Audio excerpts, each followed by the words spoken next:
Graça e paz. Amém? Abra sua Bíblia no Evangelho de Lucas, que em breve nós iremos ler um trecho ali em Evangelho de Lucas, capítulo 14.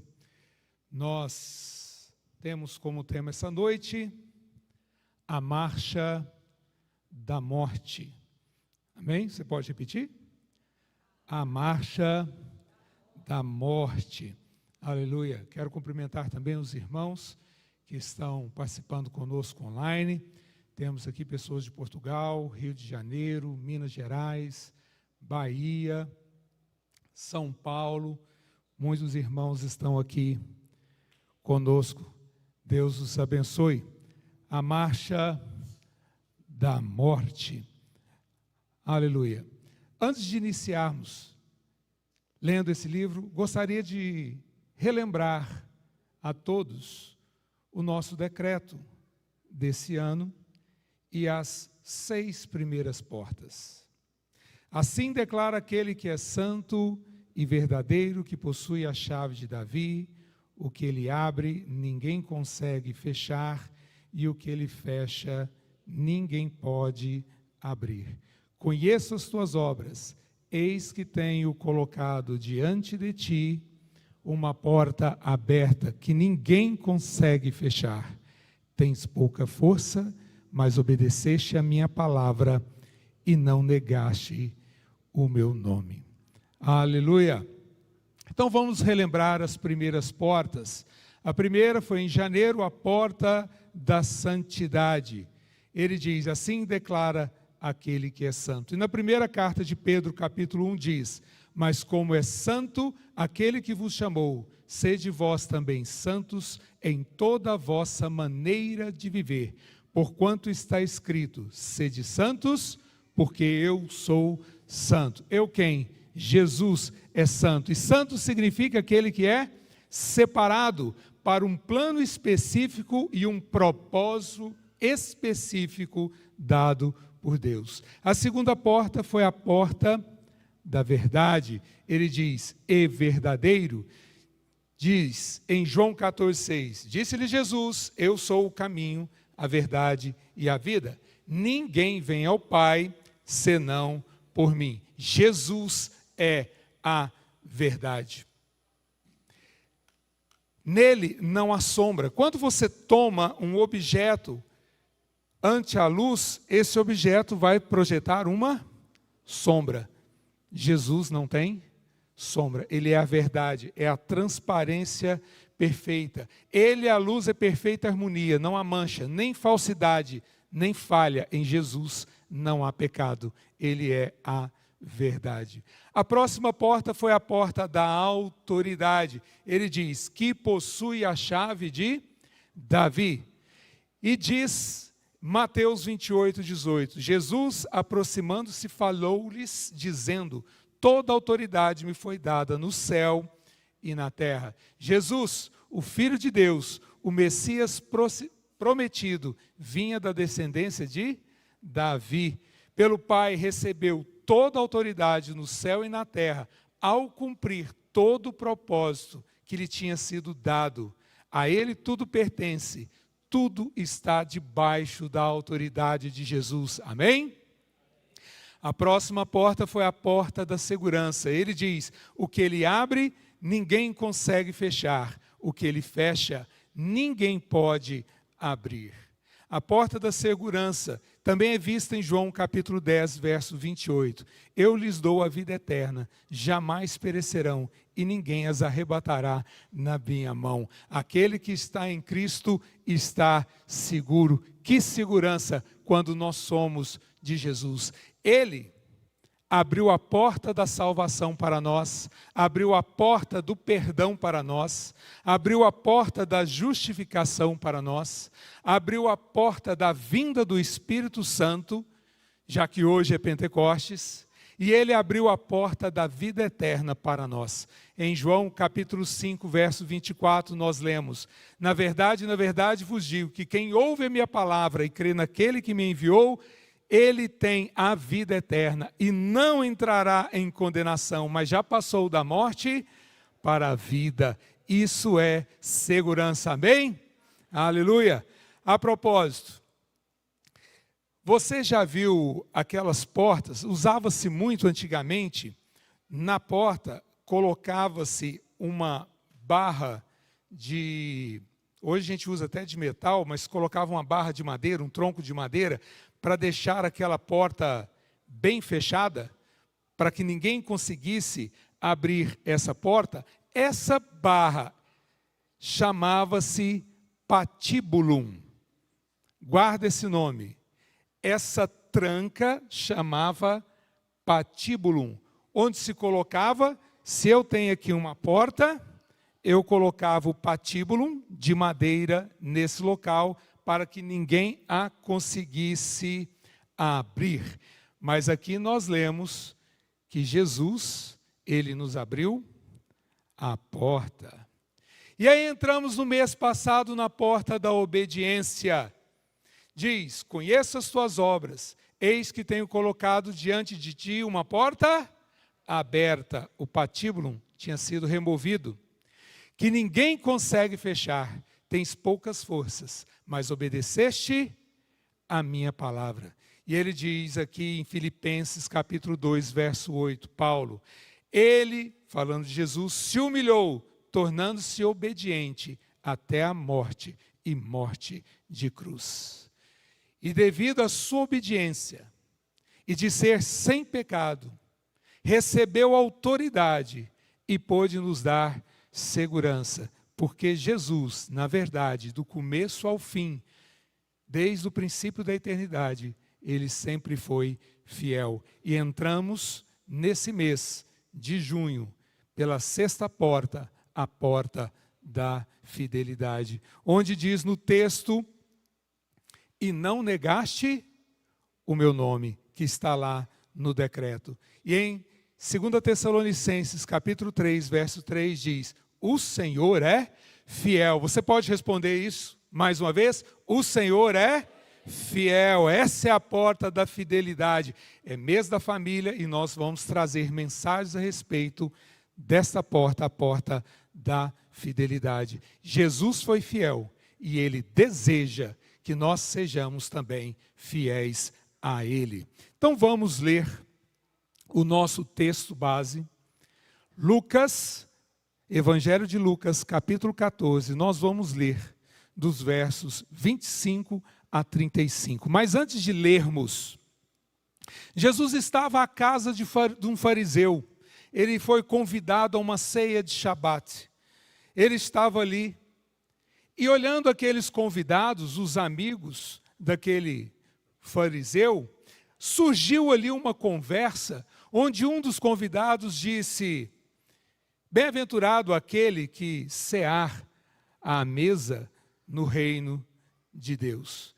E Jesus mencionou que mais bem-aventurado é do que chamar amigos para uma ceia, para um jantar, era convidar pobres, mancos, aleijados e cegos.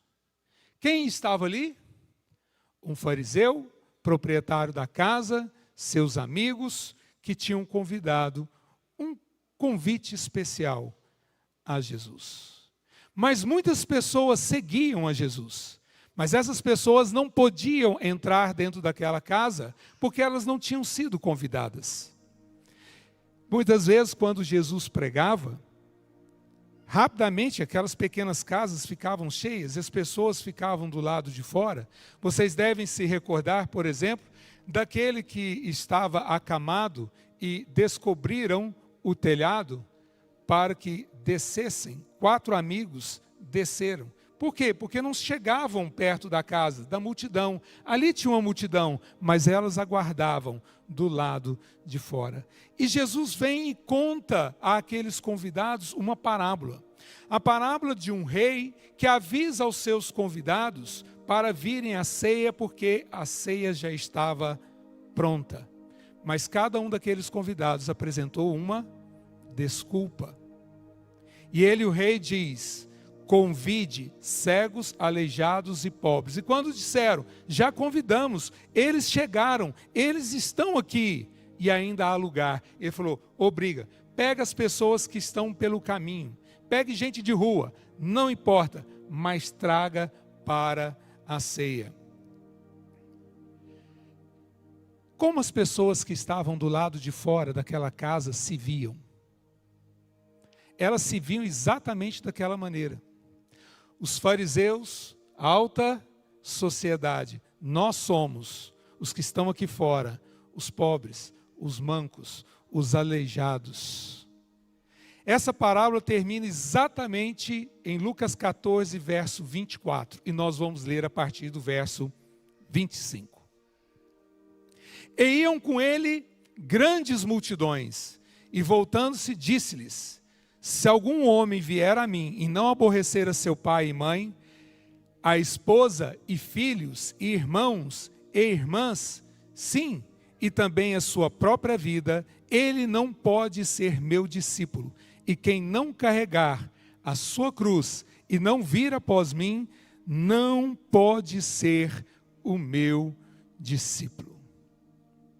Imagine aquela multidão ouvindo Jesus falar. Nós nos sentimos como essas pessoas que foram convidadas pelo rei. Nós nos sentimos rejeitados, mas esse rei agora não vai nos rejeitar. Ele vai nos acolher. E nem precisamos pagar por essa ceia do rei, porque o rei já pagou por tudo. É grátis. Nós estaremos na presença do rei. Nós somos os pobres. Nós somos oprimidos por Roma. Muitos ali que estavam ali fora, provavelmente estavam aguardando Jesus para serem curados porque estavam doentes, ou tinha alguém na família que estava doente. Alguns deles estavam sem a provisão diária. Muitos ali estavam, provavelmente, sem comer.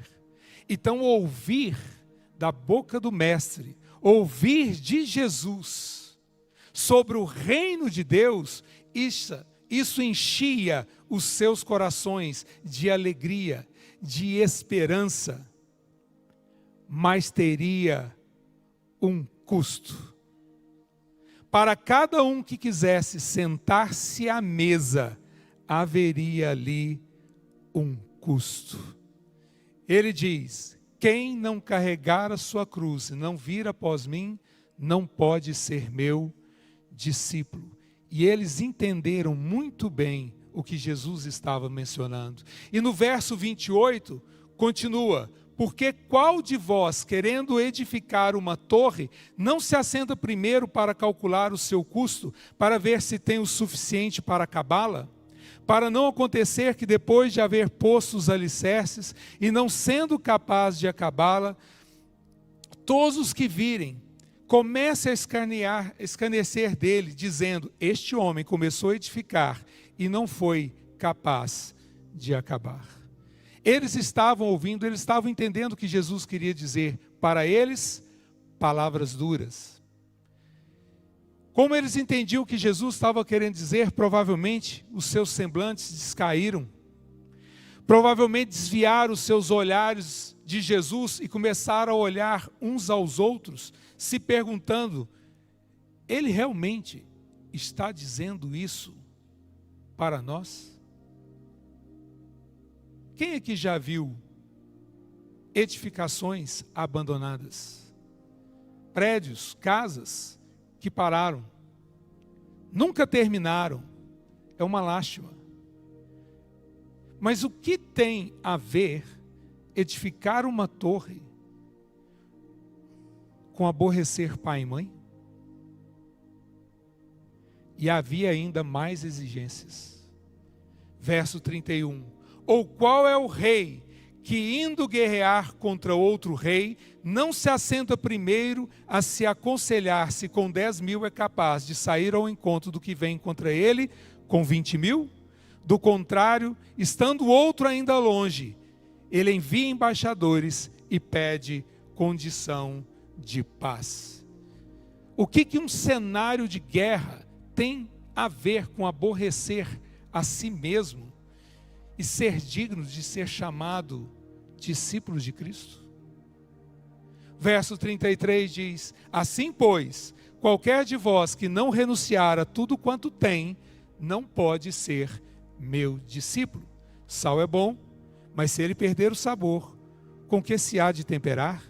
Nem servirá para a terra, nem para adubo. Mas homens lançam-no fora. Quem tem ouvidos para ouvir, que ouça. Jesus está pedindo renúncia. Aquelas pessoas podiam pensar assim: é sério, Jesus? Renúncia? Nós já não temos nada. Roma, com seus pesados impostos e as suas exigências, nos mantém em pobreza. Fora que nós temos sentimentos de culpa. Cada vez que nós vamos a uma sinagoga e ouvimos a lei, a explicação da lei, nós nos sentimos incapazes de realizar aquilo que a palavra de Deus solicita. Nós estamos feridos por dentro. Nós condenamos a nós mesmos. Estamos enfermos, empobrecidos.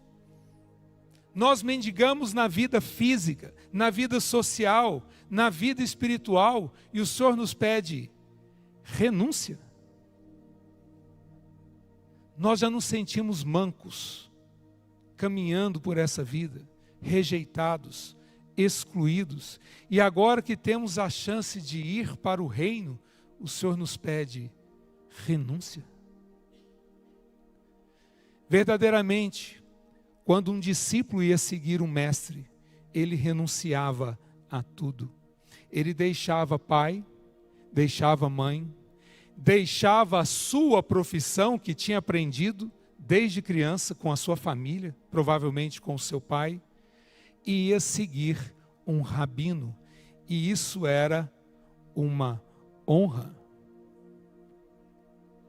Mas Jesus não estava dizendo apenas de ir para o reino, ele estava dizendo em ir para o reino e tornar-se um discípulo de Jesus. Quem vinha atrás de Jesus? A multidão. Esses estavam esperançosos de ter comunhão íntima com Deus, mas ouvir aquelas exigências foi como derramar um balde de água fria sobre eles. Que conversa é essa, a de Jesus?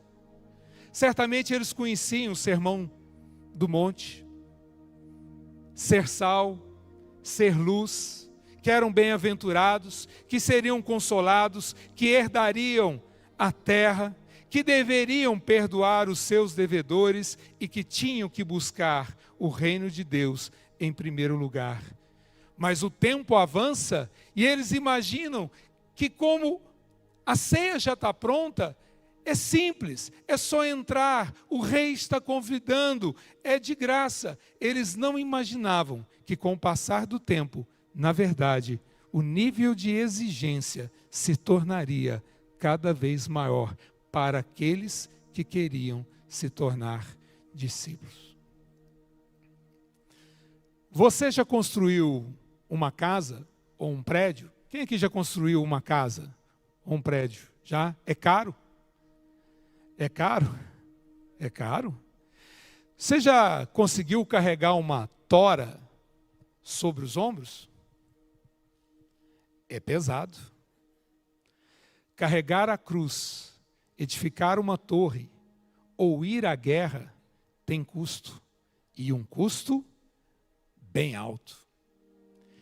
Quem decidir ser discípulo deve primeiro tomar a sua cruz e em seguida segui-lo. Lucas 14, 27. Quem decidir ser discípulo, este convite está aberto a todos. Qual o convite? Segui-lo. Mas duas ações precisam ser feitas. A primeira, tomar a sua cruz e em seguida segui-lo. Ambos precisam de uma decisão pessoal e intransferível. Eu não posso tomar a minha decisão de seguir a Jesus pelo meu cônjuge, pelos meus filhos, pelos meus pais. Essa decisão é pessoal. E a minha decisão de seguir a Jesus não faz dos meus pais, ou dos meus filhos, ou do meu cônjuge, seguidores de Jesus por tabela. É intransferível. Mas essa decisão tem um custo. E de Lucas 14, 28 a 32 que lemos, Jesus fala do custo em seguido. Primeiro, é você quem deve calcular esse custo. Você. Quem tinha que calcular o custo da casa que seria construída, da torre que seria construída? O construtor, a pessoa, o dono, o proprietário. Quem tinha que fazer o cálculo se com 10 mil ele poderia guerrear contra 20 mil? O rei. Porque se você começar uma torre e não puder acabar, você perdeu todo o seu investimento nesse projeto. Eu te pergunto, se você decidir seguir a Jesus, você quer ficar pelo caminho? Aquele rei, como ele não podia com 10 mil ir contra 20 mil, ele tinha que apresentar uma rendição incondicional. Jesus exige que na entrada de seu reino e se tornar um discípulo, envolva uma submissão total de sua vida a Ele. Você não pode seguir a Jesus sem calcular os custos. Você não pode tomar a decisão de seguir a Jesus sem calcular os custos. Porque Ele não pode ser seguido de qualquer jeito. Eu não posso ser leviano em desejar os benefícios da nova aliança e ao mesmo tempo ser relapso no compromisso da aliança. Eu preciso ser fiel. Eu preciso ser obediente para estar seguro, ter autoridade e viver em santidade. As nossas portas, já mencionadas nesse ano.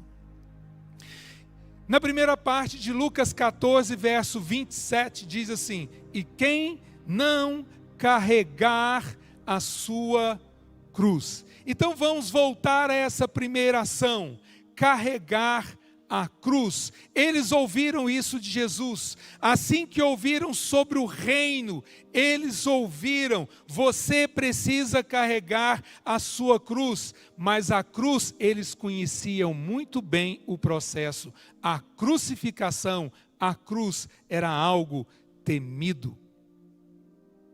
Após o julgamento de Roma, se a pessoa era considerada culpada,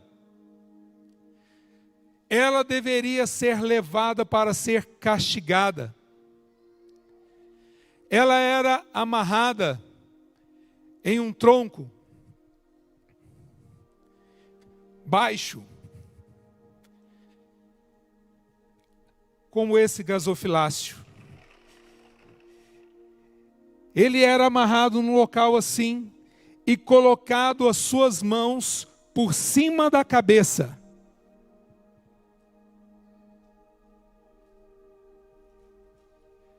Para que as suas costas estivessem totalmente livres para serem chicoteadas.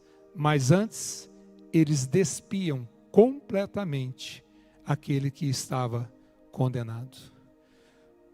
Na lei judaica, se dava, no máximo, 40 chibatadas. Isso não existia em Roma.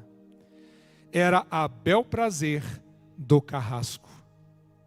Ele só tinha duas missões. Primeiro, não mate, porque a cruz é que deve matá-lo. Segundo, não vai exaurir completamente a sua força, porque ele vai precisar de carregar o madeiro até o local da crucificação. Depois que ele tinha sido castigado, vestiam-lhe as suas roupas. Ele, completamente ali ensanguentado, deveria carregar o madeiro. As suas mãos eram amarradas. Passava-se o madeiro aqui, amarrava aqui, de modo que ele não conseguiria reagir contra as pessoas que estavam ali. Sabe o nome dessa madeira que eles colocavam? Patíbulo. O que é o patíbulo? A tranca da porta. Eles começaram a aproveitar em Roma os patíbulos para usarem na crucificação. Era isso que o condenado carregava. E ele era obrigado a carregar pelas ruas da cidade, diante de todos, amigos, familiares, curiosos, desconhecidos. Aquele patíbulo seria usado para crucificá-lo. Sabe o peso dessas trancas? 50 quilos. Imagine você completamente machucado, com as costas dilaceradas, amarrado a um tronco de 50 quilos e obrigado a sair do local de onde você foi açoitado até o local da crucificação, carregando 50 quilos. Talvez alguns amigos não estivessem ali, porque não eram verdadeiros amigos. Porque se você tentasse ajudar, se você presenciasse e eles te associassem, possivelmente você também poderia ser pego para ser julgado e receber exatamente o mesmo castigo. Lembra do que Pedro fez? Quando viu Jesus sendo açoitado, negou. Possivelmente apenas João acompanhou a Jesus. Enquanto aquele condenado pela cidade levava o seu madeiro, ele era visto pelas pessoas como morto, era considerado como morto. Eu não sei se vocês já viram, tem um filme que representa, é um filme muito antigo, as pessoas que estão condenadas à morte à cadeira elétrica, elas fazem vários ensaios, vai e volta para a cela, vai e volta, ela nunca sabe quando é que será real, e quando ele está andando, as pessoas, os guardas que estavam levando, dizia: um morto está indo para a cadeira, um morto está indo para a cadeira. Ali as pessoas já viam aquela pessoa como ela já morta, a considerava assim. Quando ele por fim chegava fora da cidade, ele era crucificado como transgressor, com o pior tipo de tortura que se havia, a crucificação. Quando lá chegava, tinha um tronco já enfiado na terra. Esse tronco chama Stipes Crucis, por isso que se chama crucificação. Era o tronco da cruz. O condenado era desamarrado do patíbulo, pregavam-lhe, depois o erguiam, e depois que o erguiam, isso aqui é o stipes, quando o erguiam, colocavam aqui em cima, fazendo em sinal de T. E havia duas cruzes, dois tipos de estips, um menor com 2 metros, e ainda enterrava, ficava um pouco menor, e um outro mais alto, quando eles queriam mostrar e dar uma lição ao povo que estava ali assistindo. E quando eles, em vez de colocar aqui em cima o partíbulo, às vezes eles colocavam aqui, e aí fica no formato de cruz, que é o caso de Jesus. E por que fizeram isso? Para colocar uma plaquetinha aqui em cima com o nome do condenado e também por que ele tinha sido condenado, qual era o seu crime. Ao final da crucificação, o povo era disperso e uma guarda de soldados ficavam ali. Tudo o que aconteceu, um centurião era o responsável. Você deve se lembrar de quando Jesus estava ali, tinha um centurião. E uma guarda fez o que com as vestes de Jesus? Porque era tecido de alto a baixo, tiraram sorte. Isso era o normal. Aquela guarda ficava ali até a pessoa morrer. E depois que ela morria, outra coisa você vai se lembrar de Jesus. O centurião veio e furou-lhe com a lança. Era o tiro de misericórdia, para ter certeza que aquele que estava crucificado realmente tinha morrido. Essa caminhada chama-se a marcha da morte. Quando Jesus disse: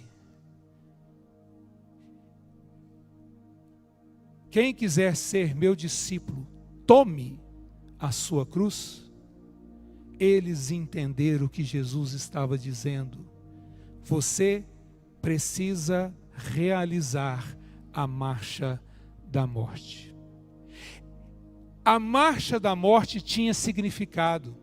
Significava que eu estava condenado e foi feita justiça.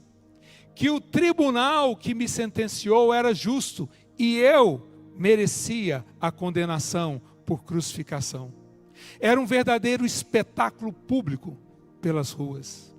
As pessoas cercavam o condenado, meneavam a cabeça, cuspiam nele, jogavam-lhe pedras, e um soldado romano atrás, de vez em quando, aproveitava e dava mais algumas chicotadas.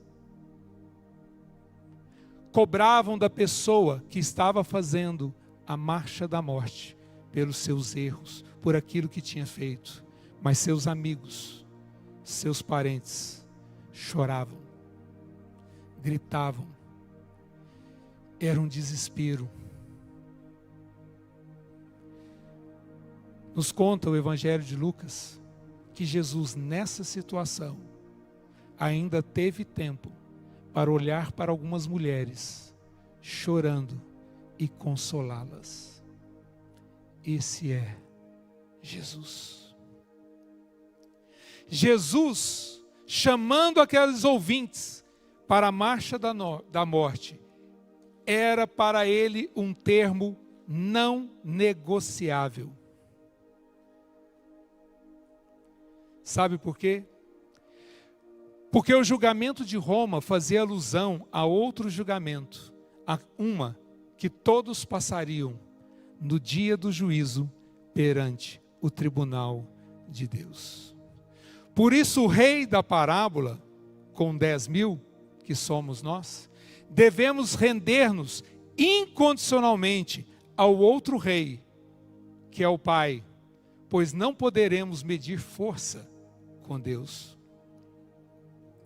Por amor a Jesus, eu preciso realizar a marcha da morte no meu cotidiano, mais de Cristo, menos de mim, até que eu seja totalmente consumido por Cristo, por obra do Espírito Santo, reconhecendo o senhorio de Cristo e que a Ele devo obediência incondicional. É chegar ao fim da carreira e dizer: fui obediente, guardei a fé. Não vivi eu, mas Cristo é quem viveu em mim. A marcha da morte ao longo da vida é humilhante? É. É vergonhoso? É. E você, eu te pergunto, você terá coragem de ser visto como alguém associado a Jesus e percorrer a marcha da morte? Ou você será aquele amigo que não vai comparecer? Era isso que Jesus estava falando aos seus ouvintes. A marcha da morte nos expõe diante dos olhares e julgamentos de todas as pessoas que nos conhecem, as que moram conosco, os outros familiares, as pessoas na rua, quem trabalha conosco. Mas Jesus, em Mateus capítulo 5, verso 10, no Sermão do Monte, diz que aqueles que sofrerem perseguições receberão o reino de Deus. Mas ele diz: quando você estiver na marcha da morte, você deve seguir a Jesus. Se você segue Jesus, Jesus está na frente e você está atrás. Você só consegue fazer a marcha da morte se você ficar de olho em Jesus, sem desviar, nem para a direita, nem para a esquerda. Esse é o maior dos convites.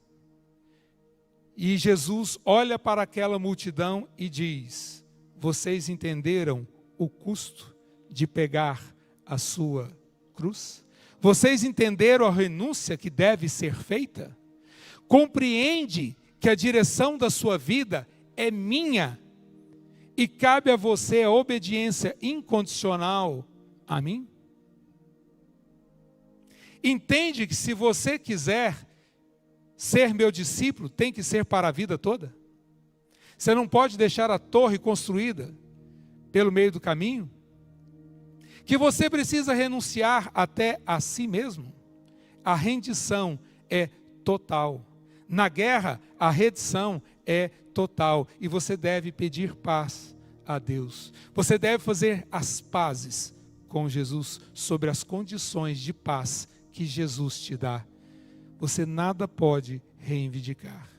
Você precisa depor as suas armas e aniquilar sua auto-justificação. Se você assim quiser, então vem e segue-me.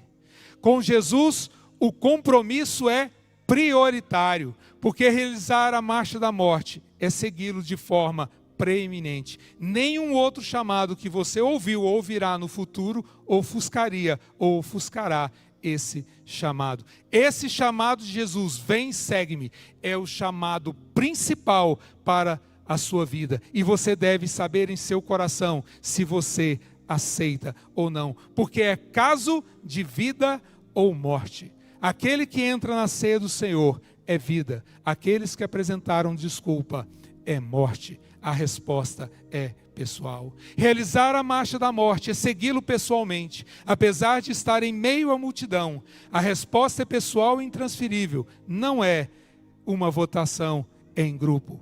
Por isso ele diz: entrai pela porta estreita. A conversão que leva ao reino de Deus passa por uma porta apertada, que só passa de um em um, e essa porta é Jesus. Realizar a marcha da morte é segui-lo com arrependimento. Os que estavam na multidão não podiam andar mais como antes, teriam que abandonar seus velhos modos de vida. Jesus começou o seu ministério dizendo: arrependei-vos, porque é chegado o reino de Deus, chegado o reino dos céus. Para seguir a Jesus, deve haver arrependimento. O que é isso? Mudança na forma de pensar e, consequentemente, na forma de viver. Precisamos deixar o nosso velho modo e assumir o modo que Jesus diz que deve ser. Mas do que eu preciso me arrepender, não se preocupe. O Espírito Santo o convencerá. e produzirá uma tristeza segundo Deus para o arrependimento, que trará fruto. Não um arrependimento que traz um pesar, uma autocondenação, uma depressão, uma acusação.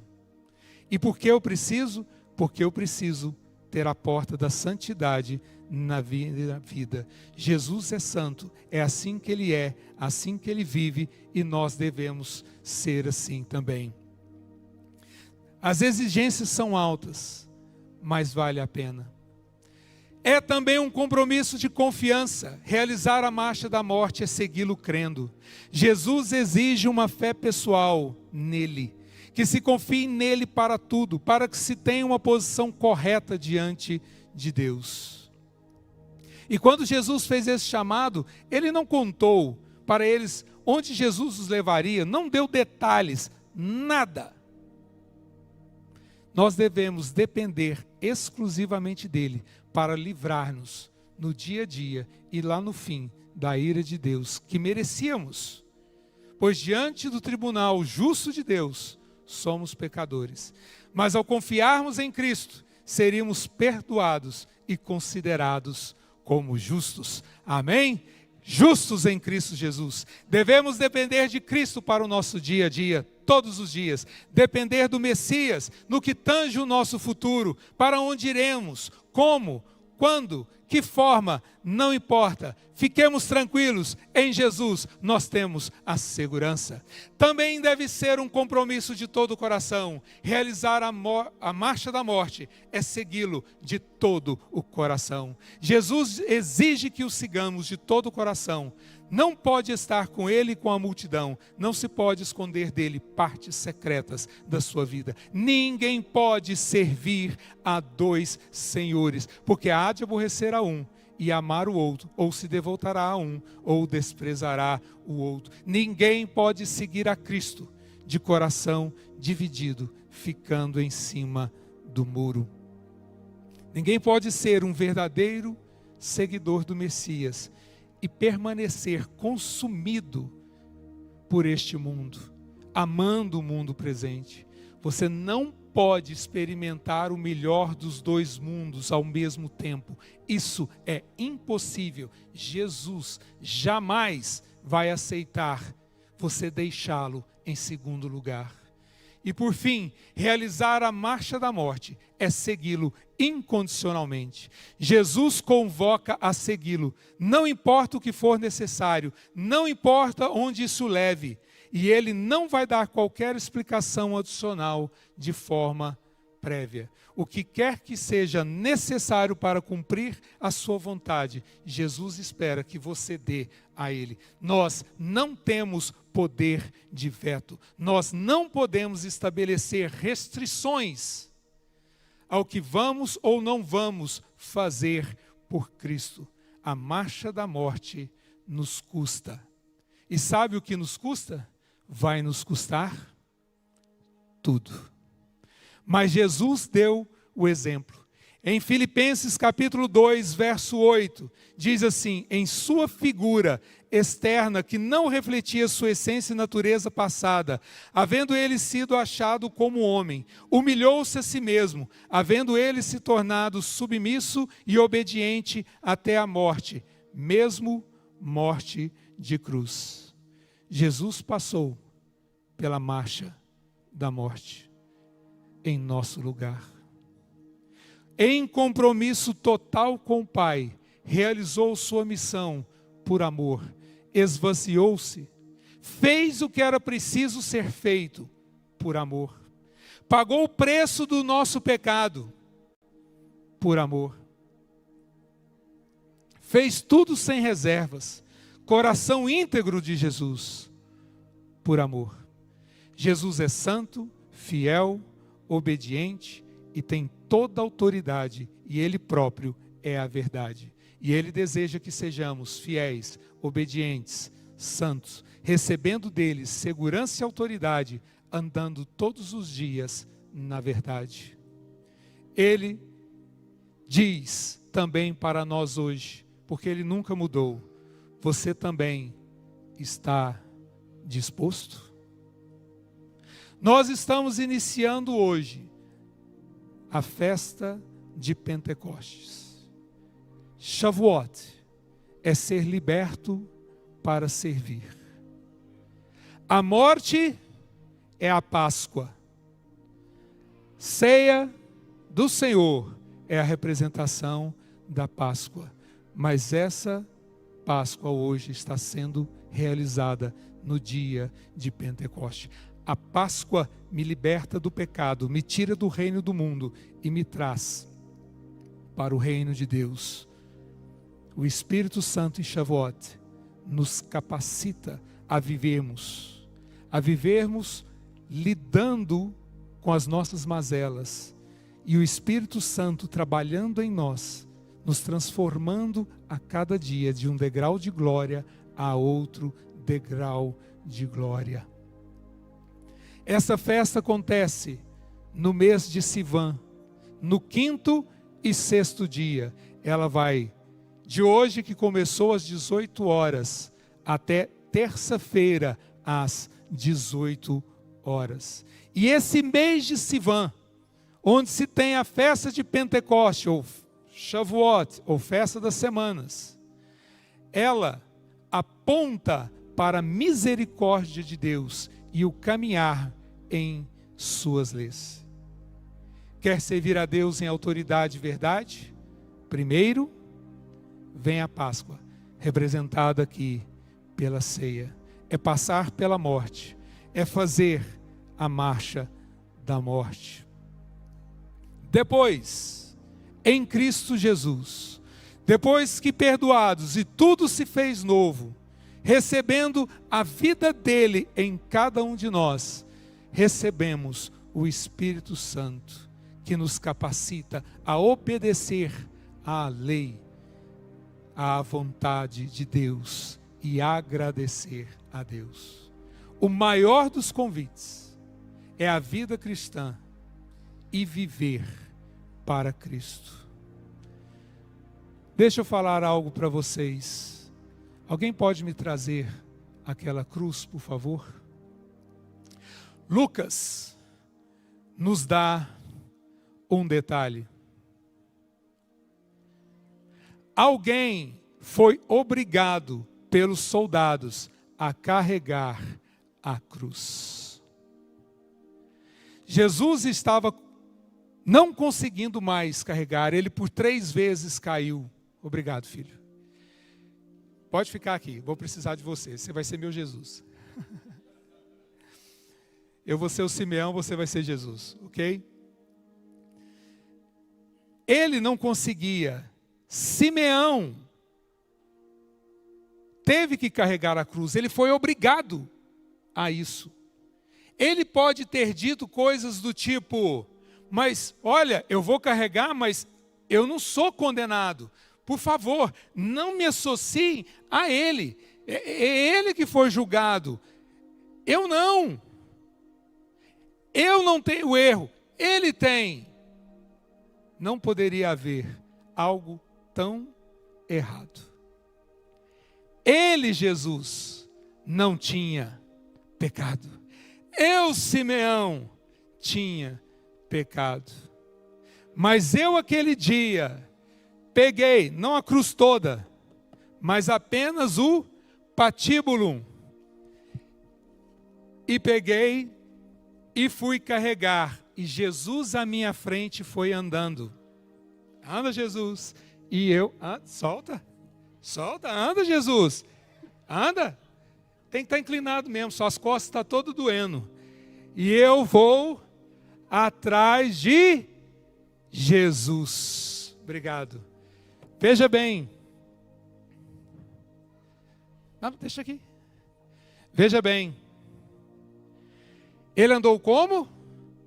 Olhando para Jesus. Lucas também fala de uma outra palavra de Jesus. Aquele que põe a mão no arado e olha para trás, não é digno de mim. Quem é que dirige? Você já teve que, ao dirigir, olhar tempo alongado para trás, bem para trás, e quando você virou para frente, o que tinha acontecido? Você que estava na sua via, ao fazer isso, automaticamente o seu braço faz isso e você sai da sua via e começa a andar de lado, sem ver. Isso era o arado. Isso é não olhar para trás. Quando a pessoa pegava o arado, colocava a correia nas costas, a correia ligada ao animal de tração, o animal ia e a pessoa ia, quem estava com o arado tinha que olhar para frente, porque senão a trilha ficava toda tortuosa. Era isso que Jesus estava falando. Você, quando carregar o seu patíbulo durante a vida, você precisa olhar para mim, como Simeão fez. Ele olhou para Jesus, ele estava de olho em Jesus. Então onde Jesus ia, ele ia. Jesus carregou o patíbulo para nós. O patíbulo era a tranca das portas. Jesus arrancou as trancas e, como diz o nosso decreto, a porta está aberta. Eis que eu coloco diante de ti a porta aberta que ninguém consegue fechá-la. É isso. Era isso que Jesus estava falando para eles.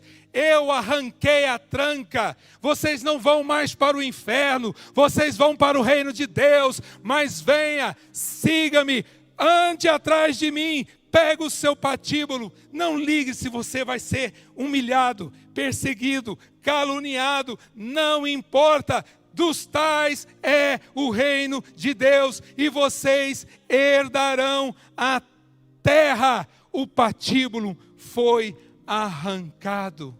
Vocês agora são meus, estão seguros em minha mão.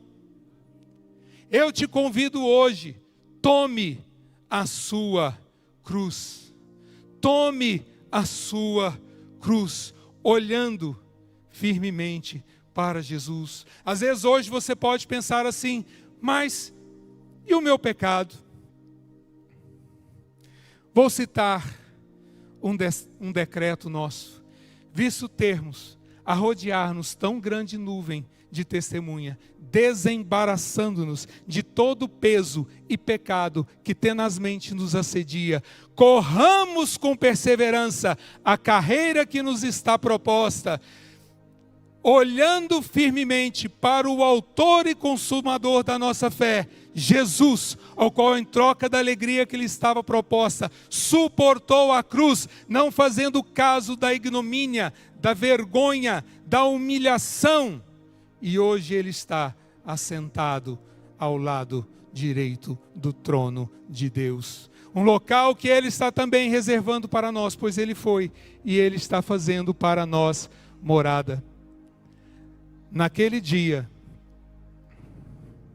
Simeão seguiu a Jesus com o patíbulo, porque ele foi obrigado. Eu quero saber se nessa noite há alguém aqui que diz, eu quero a minha cruz, mas não obrigado.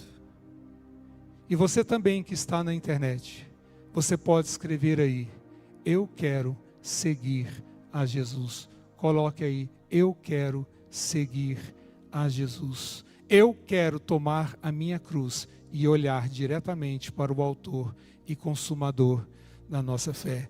O que Jesus pede? Ele pede tudo. O que vai nos custar?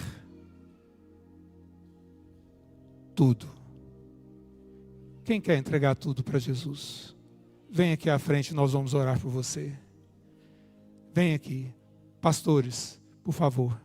Vem aqui à frente. Eu quero entregar minha vida para Jesus e eu quero renovar a minha aliança com Jesus. Pode vir. Que Yahvé te abençoe e te guarde. Que Yahvé faça resplandecer o seu rosto sobre ti e tenha misericórdia de ti. Que Yahvé sobre ti levante o seu maravilhoso rosto e te dê Shalom. Abençoado você também que está na internet. Deus o abençoe.